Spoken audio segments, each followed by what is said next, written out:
қарама-қарсы тозығы жеткен адам аяғы баспас өте ескі үй бар болатын. Кеш түсе бастағаннан-ақ түрлі дауыстар естілуші еді. Ауыл бұзықтарының ешбірі де түн бата бұл жерден кесе өтпейтінді.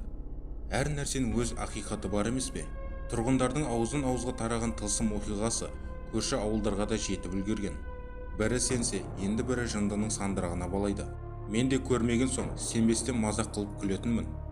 Тек мына жағдай орын алмағанда. Достарыммен кешкілік серуеннен қайттым. Құлағымда құлақ қап, әуен ырғағымен тербеліп келемін. Әлгі үйдің алдынан өте бергенім сол еді. Иығымнан әлдекімнің түртіп қалмасы бар ма? Жалт бұрылып артыма қарасам, адам қарасы көрінбейді. Естіп жүрген тылсым оқиғалар ойыма түсіп, одан бетер үрейім ұшты. Қорыққанға қос көрінеді ме? Әлде шынымен болып жатыр ма? Көзім ескі үйдің терезесіне түсті. Ақ көйлек киген кішкентай қыз маған қарап тұр. Үйіме дейінгі 10 метр жер құдды километрге айналғандай.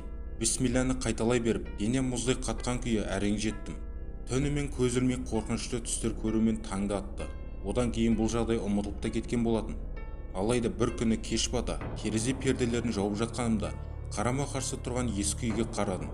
Сондағы ойым әлгі қызды қайта көру еді. Жоқ, көрінбеді.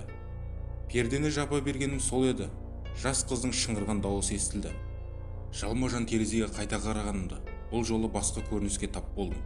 Ер кісінің қызды мойнынан қысып тұншықтырып жатқан терезесінен анық көрдім. Төбемнен біреу суық суды құйып жібергендей, орнымнан қозғалар емеспін. Әлгі кісі маған да келердей бойымды үрей билеп барады. Барынша ойламауға тырыстым. Себебі біздің әлеммен қатар тылсым дүниенің де өмір сүретініне көзім жетті. Одан кейін көршілер жиналып үйге молдала шақырып, мал сойып құран бағыштады. Түрлі дауыстар, көріністер сөйлегендей болды. Осыдан бірнеше жыл бұрын психикалық ауытқуы бар бір жігіт қарындасын тұншықтырып өлтірген.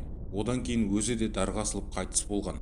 Мүмкін жетім қалған ағалы қарындастың жаны жай тауып, екінші өмірге аттанған болар. Кім білсін.